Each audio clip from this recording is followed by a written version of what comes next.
Welcome to Moments with Marianne. This is your host, Marianne Pestana.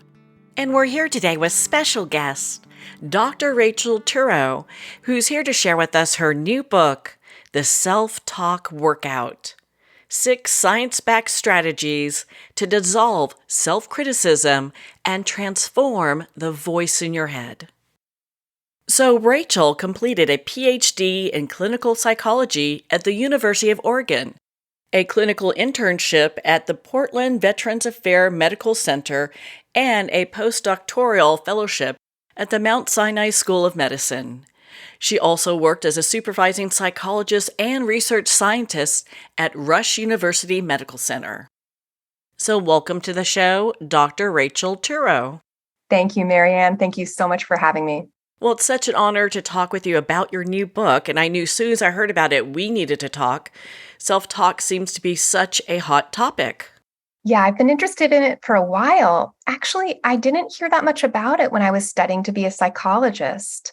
Of course, I knew that self-criticism was a symptom of depression, but I didn't understand what a big role self-talk would play in almost every patient that I saw.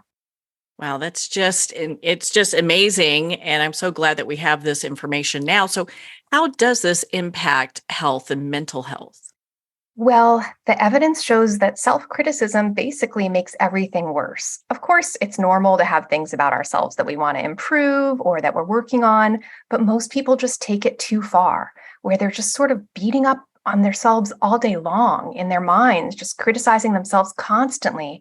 And it becomes this habit that's even a little bit challenging to reverse without some specific tools or techniques. The habit sort of takes on a life of its own. So the science shows that self-criticism worsens anxiety, it worsens stress, it worsens depression, it worsens PTSD. Basically, it's just not good for you. So are there studies that have been done to kind of show how this impacts mental health? Absolutely. So we have really good information from depression. We've known that self-criticism is a big part of depression, not all depressions, but many depressions. We've known that for a long time.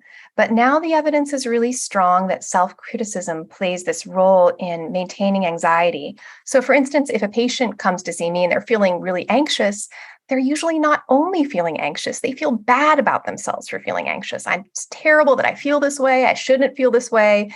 I have to have this. I have to get rid of this, that there's something wrong with me. So that criticism about the feeling actually is causing more stress than the feeling itself. We could really work on the feeling of anxiety itself if that, self-criticism weren't so intense. So a lot of times when a patient comes to see me, we have to address the self-criticism first. Like, it's okay that you have these feelings. They're normal. You're human. And to kind of get to a place of a little bit more acceptance and allowing before we can actually get to the material underneath. In your book, you share about automatic thoughts and core beliefs. So how does someone identify the kind of talk that they are hearing? Well, I think a lot of people have the sense that this is a part of their mental experience. So that phrase, I'm my own worst critic, I hear that all the time from my students and my patients. And that core belief that this is really a part of me, this is who I am, people feel that very strongly. Like they don't even know who they would be without that. But I challenge that a little bit. We also have really good information that self-criticism develops over time. I don't know if you've ever met a really self-critical baby. I'm not sure they really exist, but over time, these different factors contribute to self-criticism.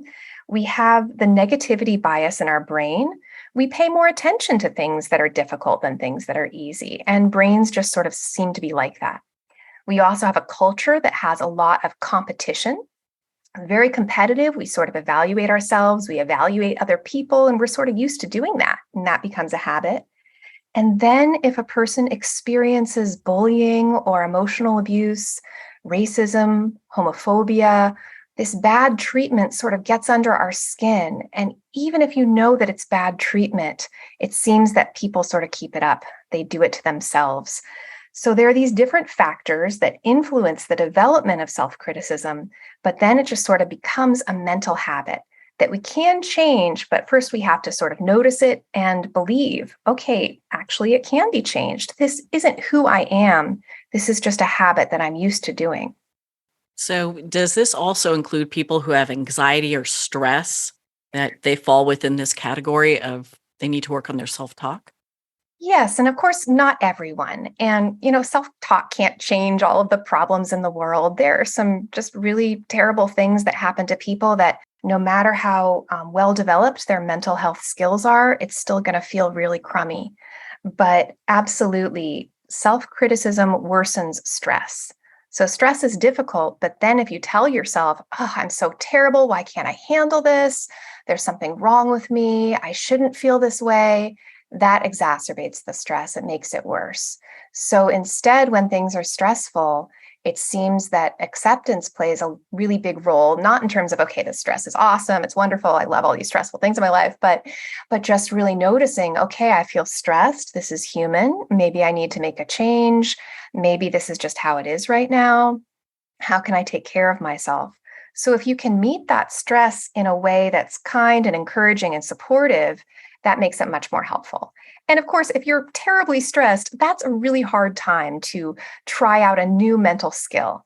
So I actually recommend that people try these self-talk techniques, kind of like taking your vitamins. Don't wait for things to be really awful before you try one out in your mind. Instead, if you have something minor, a minor stress like a headache or kind of a difficult email exchange, that's another opportunity to give yourself some care and be kind. Okay, I'm struggling. This is a little stressful. How can I be really supportive to myself in this moment? Okay, I can try saying to myself, inhale, my friend, exhale, my friend. That's just a one breath technique that can help shift that self blame and self criticism towards a kinder way of relating to yourself. You must hear people saying things like, and I'm sure, we've all heard this, that the self talk, the negativity is all in your head. So you just have to decide to change that.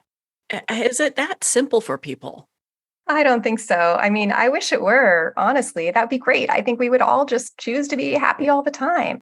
I don't even really like that phrase, positive self talk. I think it's really murky. I'm not really sure what that is because it could mean like thinking that things are going to go well or thinking that you're the best person in the world. And that's really not what I mean when I think about specific self talk techniques. So, even though this does kind of get relegated sometimes into this sort of woo woo topic, the evidence is now really strong. We have a lot of great research studies showing that if you want to change your self talk, it doesn't seem that the intention, okay, I want to have better self talk, I want to be nicer to myself, that doesn't really seem to get you very far.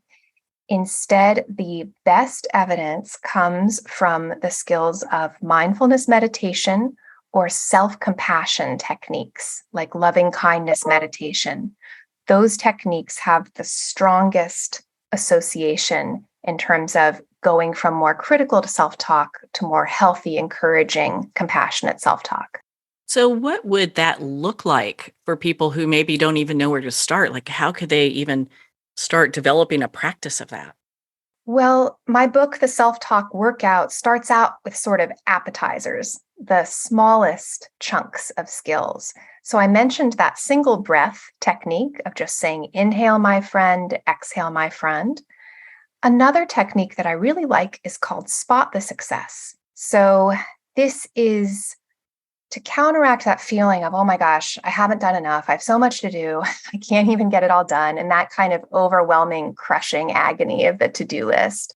It's really easy to focus on what you haven't done. And spot the success asks you to focus instead on what you have done. So if you make to-do lists, it's sort of that good feeling of crossing off an item. Oh, I did that. Spot the success means generating a list that's all things you've already done. It's a done list instead of a to-do list. And the catch is that there's no item too small. So even getting out of bed, taking a shower, getting dressed, taking a vitamin, sending a text or an email, these are all positive, healthy actions that you're doing in service of your life or somebody else's life or the world. And we don't usually notice them. We sort of brush them aside, disregard them, downplay them. But instead, we can just take a minute to really acknowledge, okay, I did that, and I did this other thing, and here are 10 things that I've done today. and to take a moment to marinate in that feeling.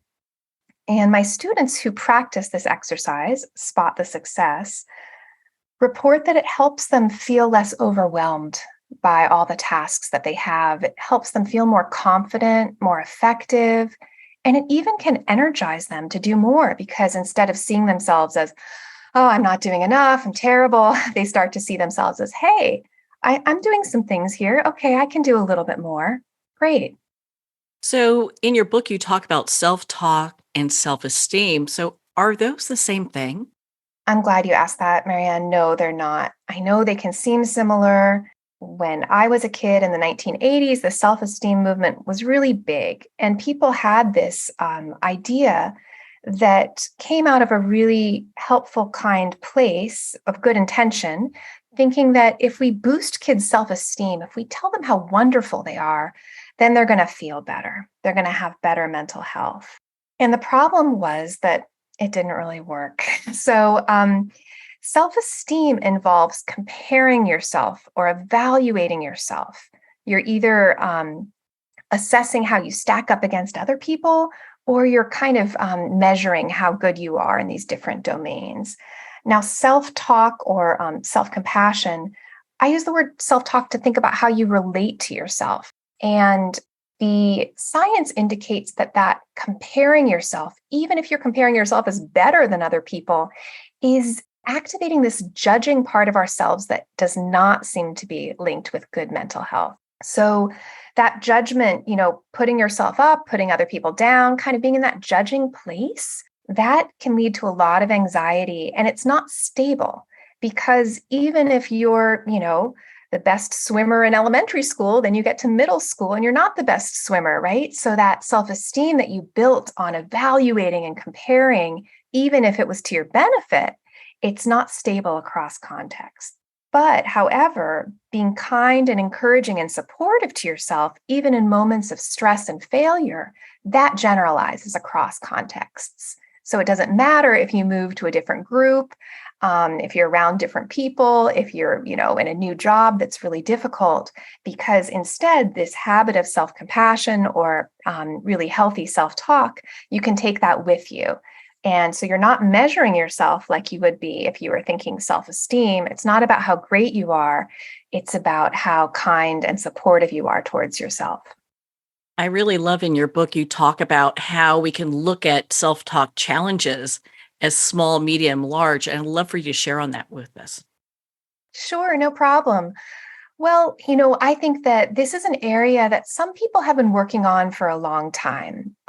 Perhaps people have been in psychotherapy to address different traumas or struggles or mental health issues they've been through. And a lot of people have built some useful skills. So if you just would like to be a bit nicer to yourself, but things are basically, going all right, you might just want a few new perspectives. You might want to tweak things a little bit, and that's completely fine. Then when I think about sort of a medium level of challenges, I'm thinking about people who struggle with this on most days, that it's not so easy to feel okay about themselves, whether it's your looks, your body, your career, your relationships, that everything just kind of feels hard to feel good about. And maybe some things are going well. Maybe it's only certain domains that are really challenging. Sometimes people feel effective in one area of life, but they really put themselves down in another. So I might think of that as a medium level of challenge. And then when I think of a large amount of self-talk challenge, I'm thinking of people who really feel like being mean to themselves is their main mental experience, that's really the zone that they inhabit. And I've been there. That's where I was when I was a teenager. It was so painful. And I really have a lot of sympathy towards people who are experiencing those types of feelings. It usually goes along with depression or anxiety, feeling lonely, feeling alienated, because when you feel really terrible about yourself, it can feel like you're the only person who really feels so crummy. And in that sort of situation, I think that these skills can be helpful, and it can also be helpful to work with a counselor or a support group. And if there's ever a sense that somebody isn't safe, If they're at risk for self-harm, or hurting themselves, or suicide, then that's when it's important to seek help right away by calling one of those 24/7 helplines. And there's also a text line too as well.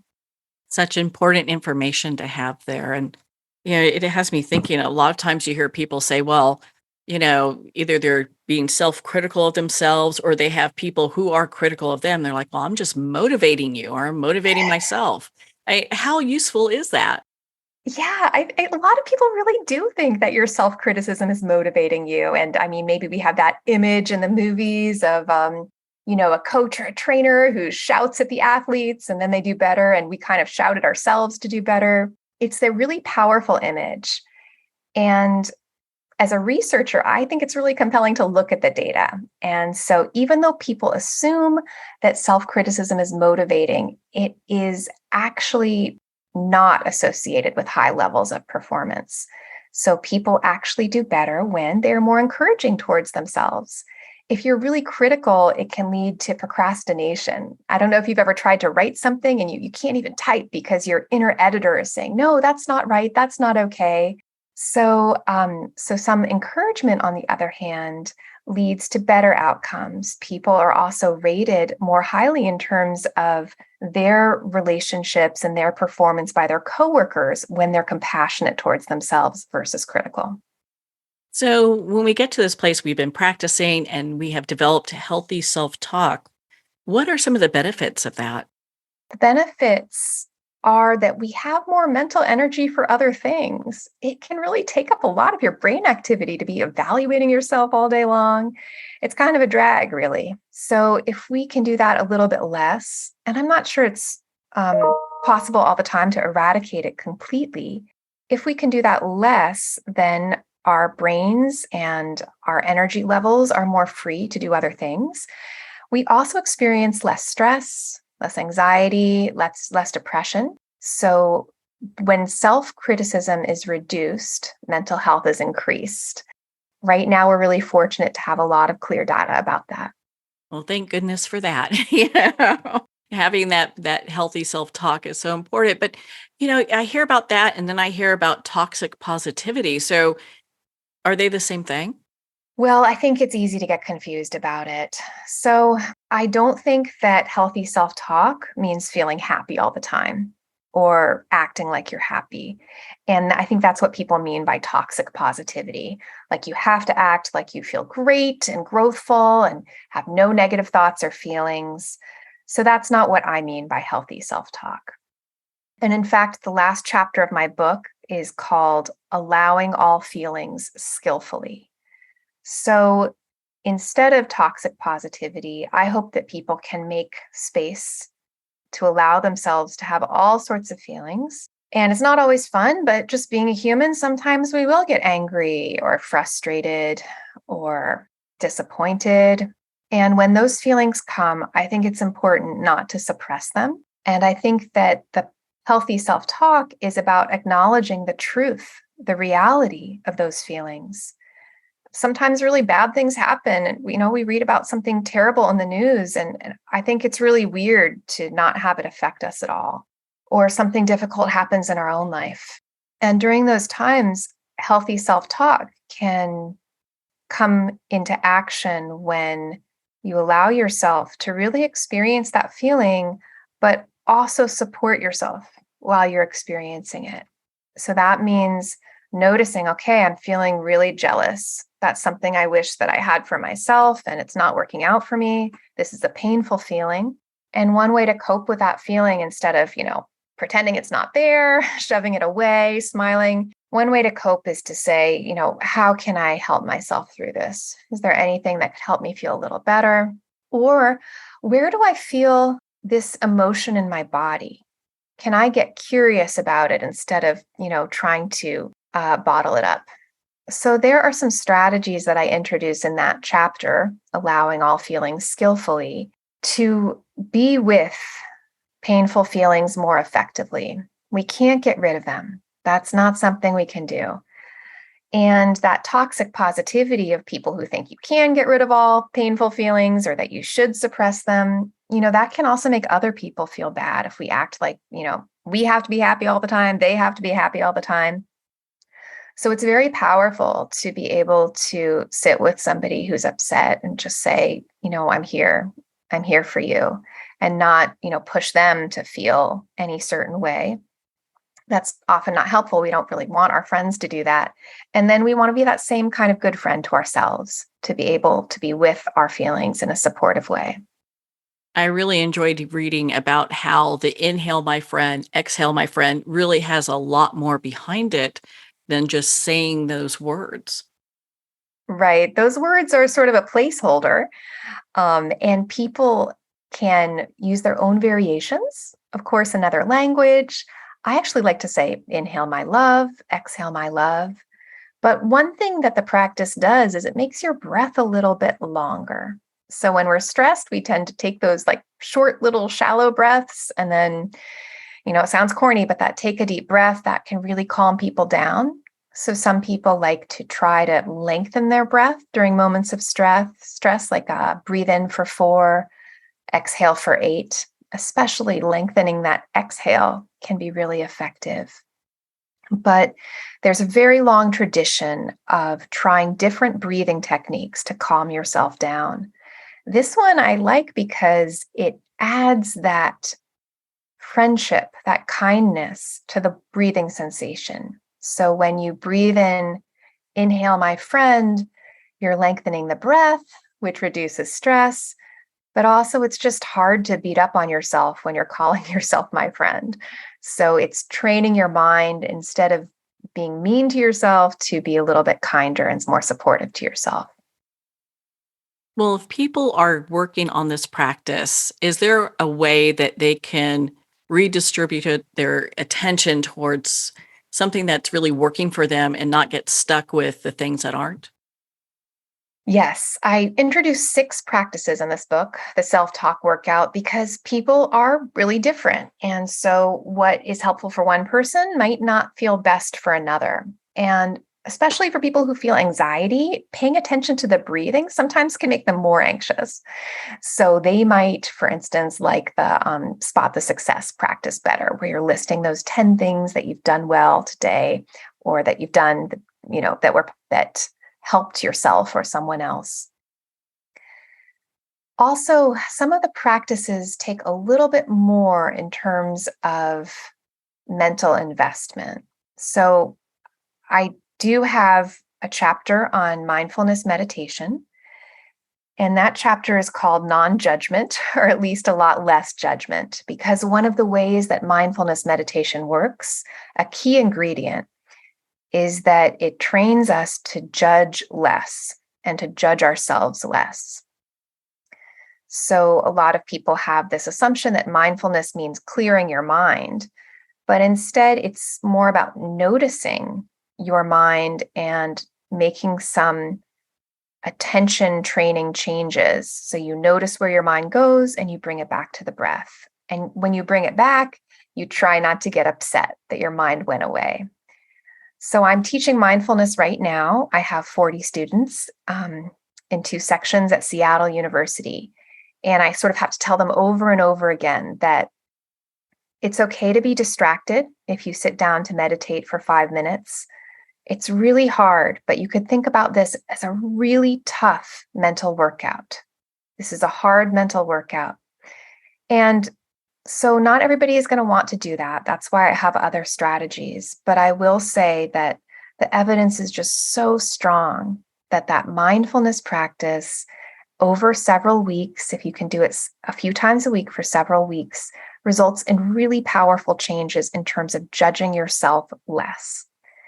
But if you don't like mindfulness meditation, there's another form of mental training that's also very powerfully associated with less self-criticism, and that's loving kindness meditation.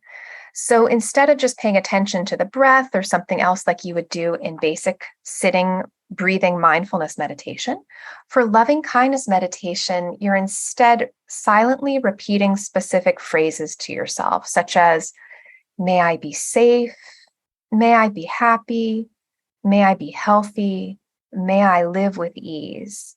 So these are positive wishes towards yourself wanting to be safe, wanting to be happy. May life be less of a struggle. May things go well. May I feel peaceful. And come up with about 3 or 4 phrases.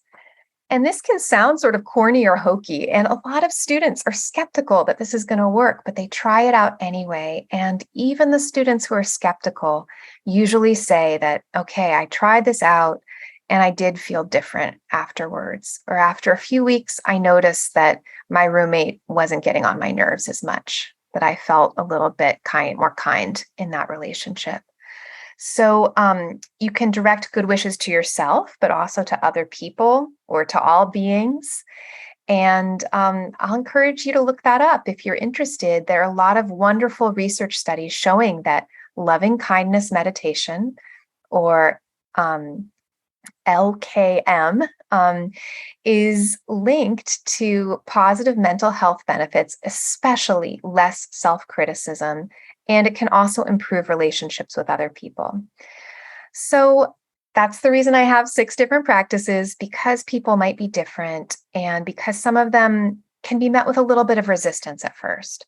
But if you can just find one practice that seems like it could work for you, you can try that one out. If it doesn't seem to work, you can try out another one.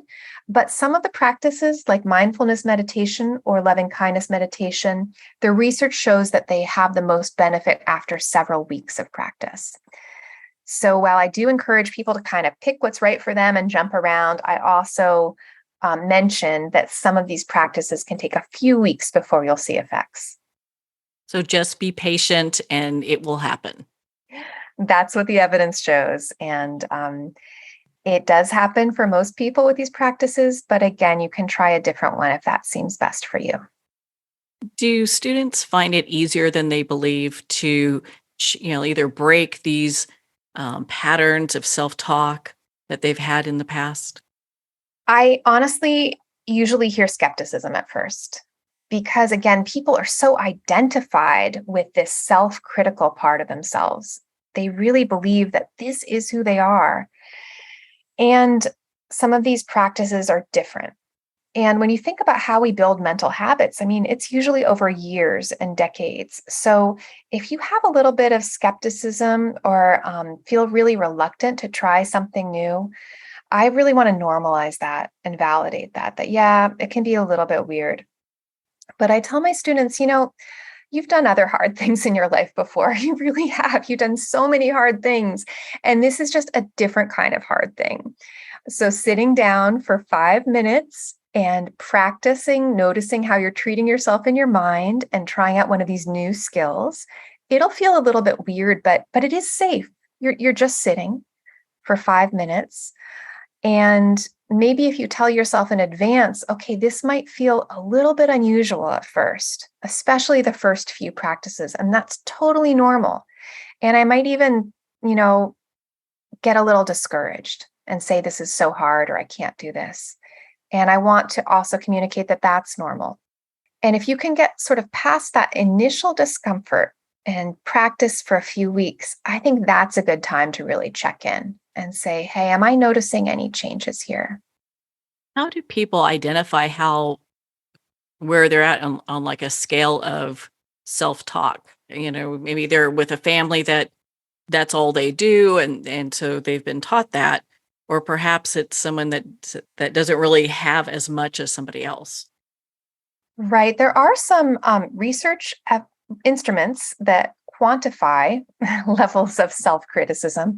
There's a really good scale by Paul Gilbert, who is in the United Kingdom. He's a researcher on self-criticism and self-compassion.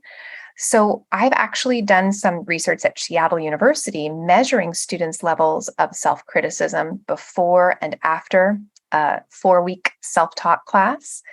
And so it's been really encouraging to see that practicing skills from this book, the students' levels of self-criticism, depression, and anxiety decreased significantly.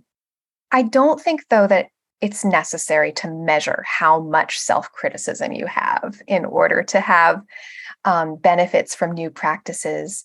So I think most people are pretty aware, and they can become more aware once they kind of, okay, oh yeah, okay, that's something I'm noticing, how I'm treating myself. But this is a topic where I've had the response that, oh, yeah, this is me. I do this. So I think people sort of know if this is a habit that is affecting them. And once you know that it's there, you might even notice it more at first when you're working on it. So I would say, don't get discouraged. If you start noticing it more once your antenna are sort of up for it, that's kind of part of the process.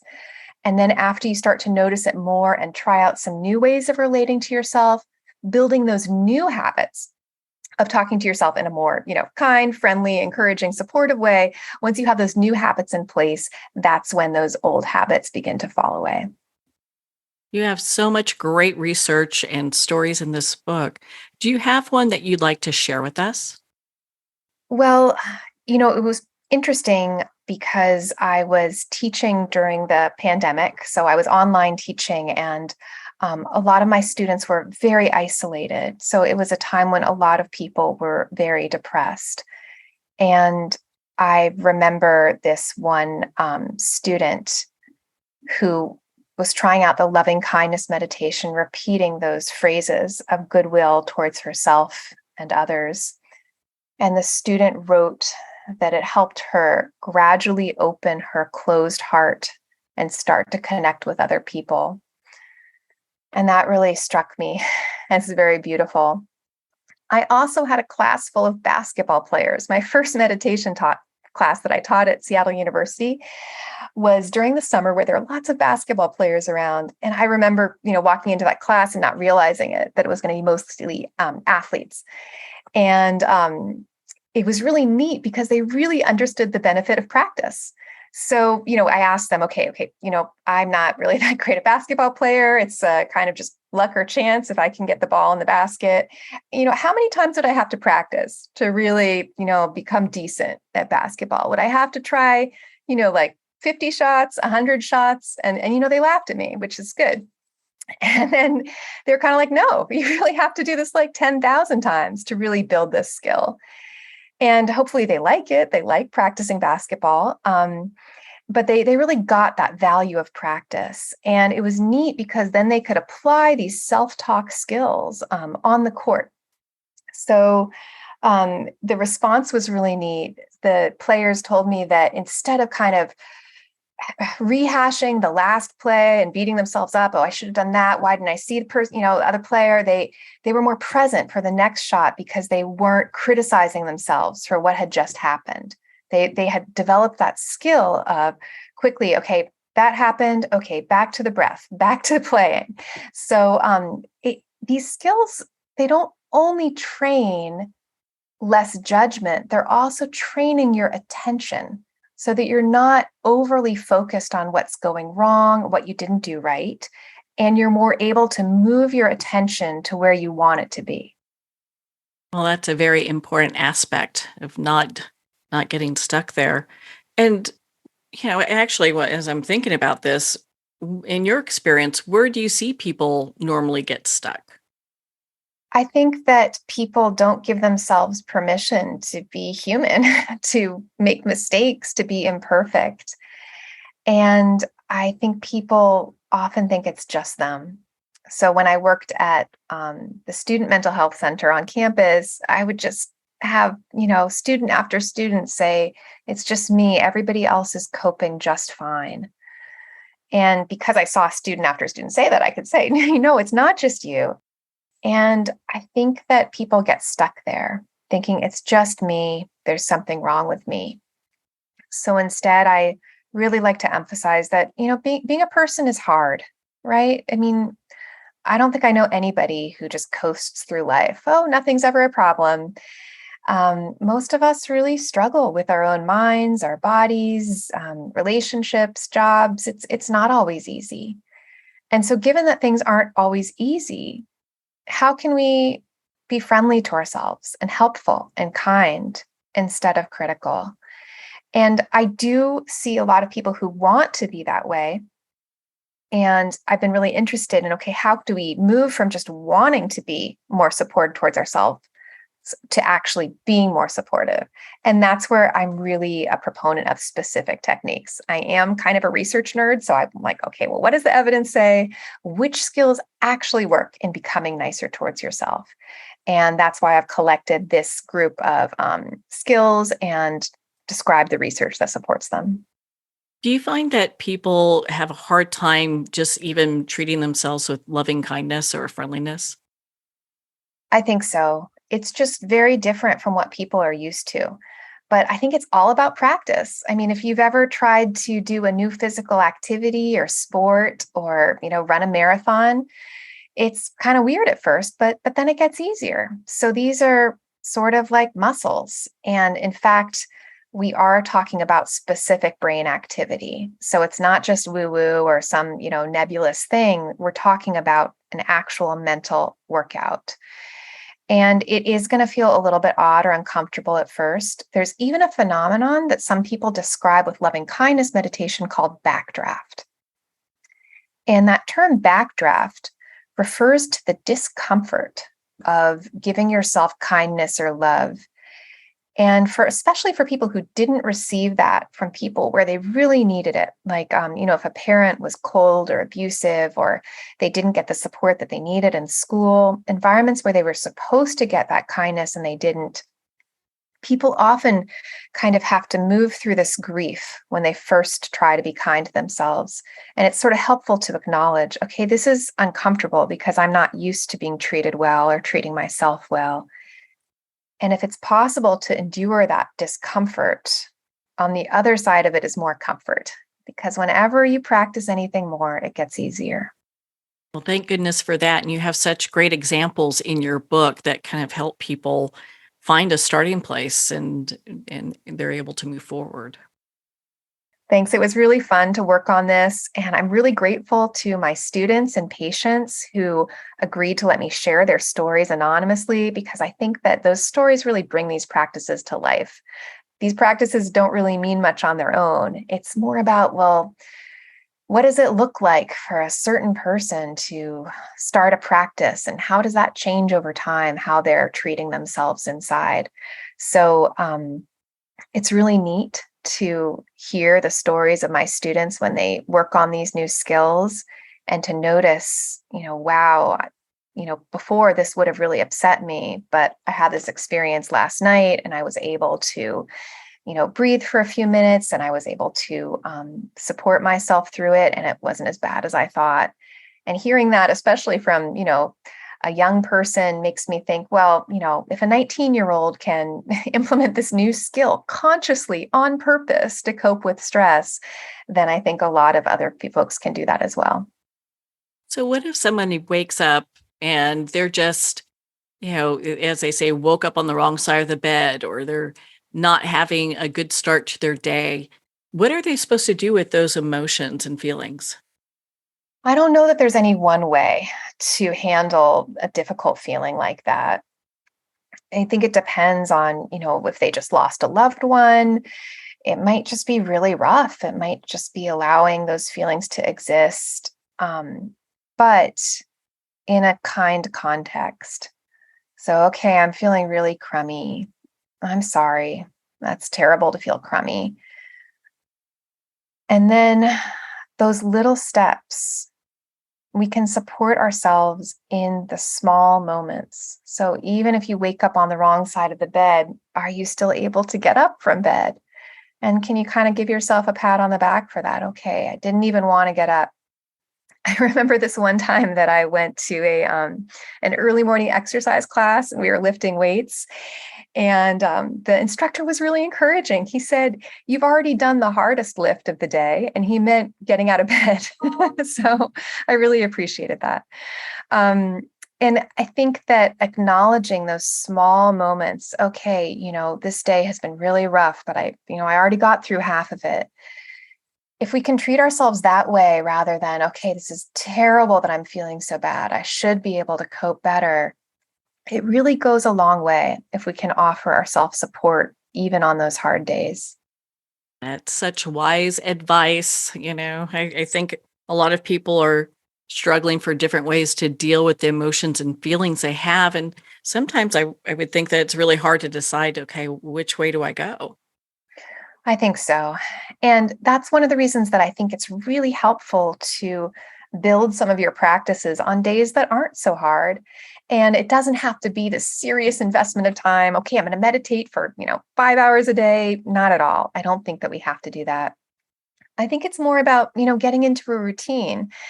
So, we brush our teeth and it's not usually this big deal where we have to force ourselves to brush our teeth. I mean, maybe sometimes, but, for most of us, we sort of incorporated that right into our day. So for me, when I wake up, I like to say, inhale, my friend, exhale, my friend, in one of the first few moments to kind of start the day by calling myself my friend and by being supportive towards myself. And I've integrated that into my routine. So it's not, a big deal now. I don't have to say, okay, remember, inhale, my friend, exhale, my friend. It's just kind of what I do now, like brushing my teeth. It's simple enough everyone can remember that and use that as a place to start. Sure, absolutely. If you like. I also even have some folks who put phone notifications on. Okay, it's my self-compassion break at 12:30 p.m. A self-compassion break is a technique introduced by Dr. Kristen Neff, and it involves noticing something that's a little bit difficult in your life. I usually ask people not to start with the biggest, most difficult thing, kind of like, you don't want to pick up the 50-pound weights at the gym first thing. And just kind of noticing, okay, this is something that's a little difficult. And can I give myself this moment of care about it? Can I say, yes, give myself an acknowledgement that this thing in my life is really hard right now? And can I remind myself that, all humans have things that are hard. So this is a part of life. And can I treat myself with a little bit of kindness since I'm going through this hard thing? So the whole self-compassion break only takes about 2 minutes. But if you have a reminder on your phone to do it every day to kind of check in and give yourself some support, then it's not that hard. And we have some skills and technology that might support this mental training and help us integrate it into our lives. So a lot of people are on social media and we see a lot of things on how we should look or things that we need so that we be younger, healthier, skinnier, whatever the thing is. So how do people have a healthy relationship with social media, but they're able to still work and having healthy self-talk? I think this is a challenge, honestly. And again, going back to the research, social media exposure is associated with self criticism. So it is just, I think, really tempting to see a lot of those gorgeous, beautiful images or people, smiling all the time and thinking, okay, it's just me, everybody else is doing great. So I think that it can be very helpful to know before you open social media why you're doing it. Sometimes I open it and I know that I'm trying to connect with people, that I want to feel like, okay, I'm not alone in my home, that I'm connected to these other beings out in the world. And that's kind of helpful for me to know, okay, that's why I'm doing it. I'm not just doing it because it's a habit, because I'm bored. And then I think it's important to limit exposure. So it's really easy, how social media is. It's sort of addictive, right? You're just scrolling and scrolling and scrolling. And for most people, they don't really want to be doing that for hours a day. That's not really how they want to spend their time. It just sort of happens. So you can also be very intentional that, okay, I'm going to go on for 10 minutes. I want to wish my friend happy birthday, or like I really want to, see if this new author has a new book, or, there's a new show that I'm interested in.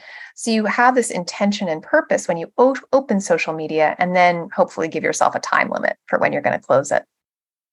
And I think I'm going to ask you the $1,000,000 question here. So, I wonder what that is. so when it comes to friends and family, we people are getting together and we're mingling with folks who may not be all that healthy for us. So how do we manage that when we're dealing with people who may be on a negative path always? It's really difficult. Um, this practice that I mentioned before, loving kindness meditation, has a really interesting history and tradition. It's very helpful for reducing self criticism, but it was also developed as a way to extend friendliness towards everyone, towards all beings, because of course we might not feel friendly. We might feel disapproving or even that somebody is not good for us. If anybody is hurting you, I think it's important to set boundaries and limit your exposure. But if there's someone you find just sort of difficult or kind of who annoys you, it can be really interesting to practice the loving kindness meditation for them. So, in fact, the five sort of categories that the loving kindness meditation was developed for are for yourself, for somebody who has helped you, like a friend or a benefactor, a mentor, for somebody who's neutral. And it's really interesting to send good wishes to, your bus driver or the person who makes you coffee to, really think, okay, I really hope that person has a good day today. It can be really interesting to see how that feels. And then the fourth category is a difficult person. And just like I mentioned before with the self-compassion break, I encourage people not to start with the most difficult person in their entire life. But if there's a person who just annoys you a little bit, what is it like if you really wish them well? Does that help shift things around inside for you at all? And it might not do so right away, but maybe 10 times of wishing them well, maybe you'll feel it on the 10th time. So that's something that you might try out. And then the fifth category is wishing well for all beings, excluding none. Well, that is such a it takes some practice, I'm sure, but it's a very powerful way to move through that. It's been a really interesting experiment, and I've really enjoyed wishing people well. I've done it when I'm driving. I wish the other drivers well, and it can really change your experience. Well, not many people do that, so I think it's a good practice for us all to get into, right? It can certainly be something to try out. And, we do have sort of these empty moments sometimes. I mean, I know that people's lives are really, really busy, but, yeah, if you're driving, if you're at the supermarket getting groceries, a lot of us are just kind of, ruminating mental activity, just kind of default, thinking over this and that. So it can be really fun. It can actually, I think, make your experience better. In my own experience, I feel happier if during some of those moments I take a moment to really send good wishes to the person who's helping me with my groceries. I feel a lot better than if I'm just, blah, blah, blah in my own mind. Well, I think that's just such a powerful way to walk through the world. And as we look at using this practice of self talk and becoming better in how we talk to ourselves, does this impact our jobs and our relationships as a whole just by us working on ourselves? The evidence indicates that it does, that improving the way that you relate to yourself, if you can relate to yourself in a more compassionate way, that translates into having better relationships, better work performance, and being rated as more effective by the people whom you serve at work and by your colleagues. So there's a lot of benefits towards investing in developing healthier self-talk that's more encouraging and supportive. I am just so impressed with all the research you did with this. It's such a compelling book and one that is going to stay on my bookshelf. What do you want readers to take away from your book? I hope that readers understand that self-talk is a habit, and it's a habit that can be changed, that there are specific things that they can do that aren't too hard or too difficult to change the default way that they relate to themselves, and that they have more control, more choice than they think in terms of building the relationship that they want to have with their own thoughts and feelings. And that working on that relationship can have a really powerful impact in terms of mental health and well-being.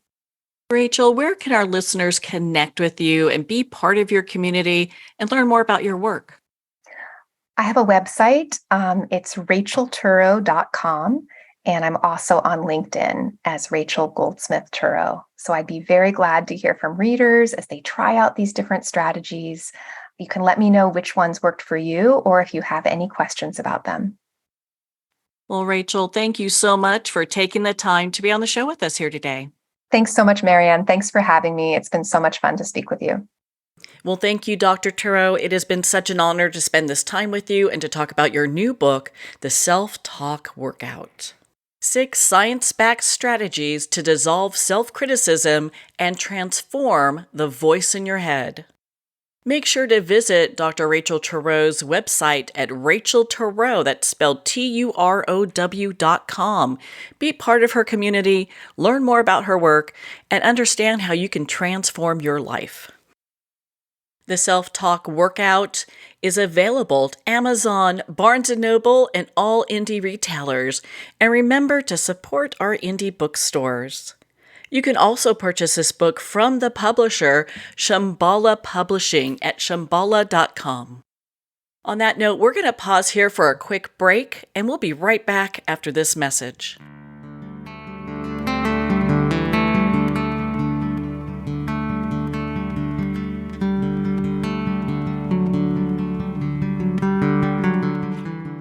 I'd like to thank Jason Eastwood at Guitarfulness for sharing his inspiring music and talent with us. His music is known worldwide for cultivating atmospheres of harmony, inner peace, and clarity. Visit Jason's website at guitarfulness.com. Join his newsletter, be part of his community, and download his music.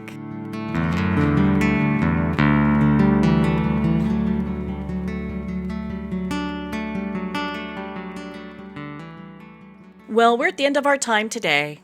I'd like to thank everyone for tuning in. You've been listening to Moments with Marianne, where we make every moment count.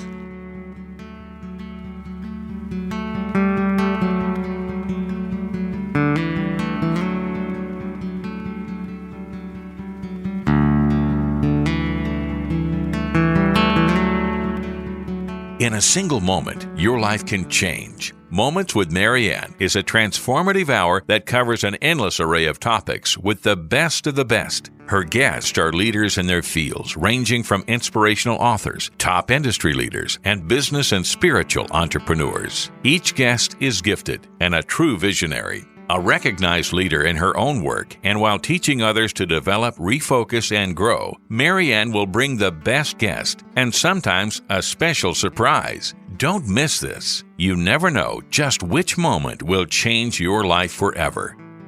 Make sure to tune in and visit momentswithmarianne.com for more information.